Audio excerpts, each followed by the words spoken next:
السلام عليكم البنات، كي دايرين؟ بخير؟ نتمنى تكونوا بخير وعلى خير. جيتكم اليوم بفيديو جديد ووصفه جديده. هاد الوصفه البنات فيها 3 المكونات.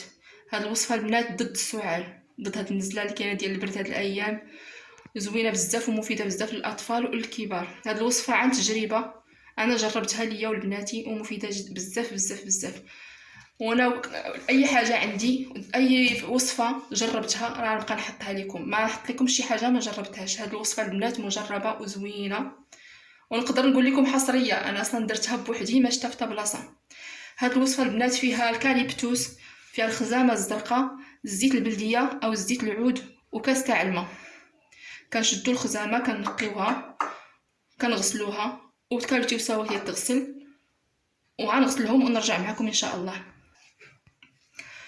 البنات من بعد ما غسلنا الخزامه والكاليبتوس، بالنسبه للكميه راكم شفتوا الكميه تقريبا شي جهد 4 المعالق تاع الخزامه وجبانيه ديال ورق الكاليبتوس، بحال هذاك العبار اللي قلت لكم دابا. من بعد ما غسلتهم غادي نكب عليهم هذا الكاس ديال الماء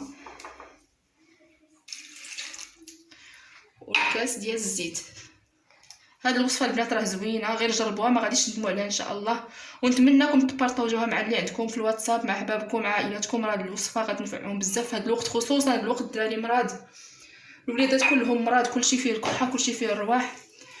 المهم هنا من بعد ما خلطناهم البنات غنحطهم فوق البوطه.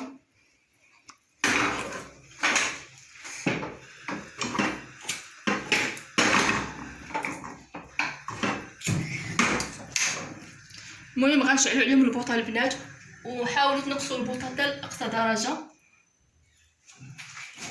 بحال هكا البنات كل بوطه ناقصه، وتخلوهم يطبخوا. المهم قلت لكم البنات الفوائد ديال هاد الاعشاب هادو. بالنسبه للكاليبتوس راه كيقضي على نزلات البرد والانفلونزا، تيقوي الجهاز المناعي، وكيخلص من القلق والاجهاد، وكيعدل وكيسيطر على معدل السكر في الدم. وبالنسبه للخزامه، الخزامه كتنقص من التوتر ومن القلق، وتعزز الجهاز المناعي. الخزامه راه زوينه بزاف البنات. ومهم هادشي عنده فوائد كثيره وزوينه. انا عن تجربه جربتها لراسي وجربتها لبناتي، راه داك العام جربتها ونفعت معنا، وانا عاوتاني نحطها لكم ونتمنى يعجبكم الفيديو. المهم من هنا كتخليهم كتنقصي عليهم البوطه وكتخليهم يبداو يطبخوا يطبخوا يطبخوا حتى كيبقى غير الزيت بوحدو، داك الماء كله كيتبخر. هذاك الزيت راه هو تيكون فيه الفوائد تاع الخزامه وتاع الكاليبتوس. وبالنسبه للدراري الصغار البنات اللي ما يبغوش يشربوا لكم هذا الزيت هذا يجيهم حار، كتشدوا كاس تاع الماء دافي، ربع كاس تاع الماء دافي، كدير فيه معلقه صغيره تاع العسل الحر ومعلقه تاع الزيت، هذا الزيت الخزامه والكاليبتوس، كتحركيهم كتعطيهم يشربوهم 3 مرات في النهار، راه ما يخلوش لهم كحه ولا الرواح ولا حتى حاجه. زوين صراحه، زوينه الوصفه، زوينه بزاف. ومن هاد اللحظه هادي انا كنشكر البنات اللي دعموني في القناه ديالي ودعموني في الفيديو الاول بالاشتراكات ديالهم بالتعليقات ديالهم باللايك ديالهم، والله يجازيكم بخير. ونتمنى نقدم لكم كل ما هو مفيد ان شاء الله يا ربي.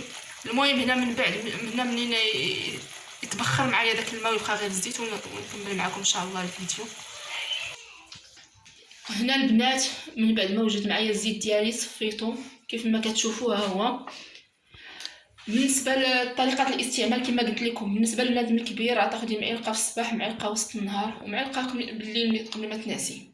وبالنسبه للوليدات اللي ما قدروش يشربوا لكم هاد الزيت هكا، كتخلطيهم بالعسل المدافي، العسل الحر المدافي. ونتمنى البنات يعجبكم الفيديو وتعجبكم الوصفه، وكنتمنى تجربوها صراحه خصوصا في هذا الوقت. كنتمنىكم تجربوها حيت وصفه زوينه وفعاله، وحسن من كثره الادويه وكثره السيروات اللي ما كيديروا حتى نتيجه. هاد الوصفه راه زوينه البنات بزاف. كما قلت لكم البنات كنتمنى تجربوا هذه الوصفه حيت الوصفه فعاله مزيان بزاف بزاف. انا مجرباها لبناتي. والبنات اللي عجبكم الفيديو ما تنساوش تدعموني باللايك ديالكم، ومشكورين، الله يجازيكم بخير.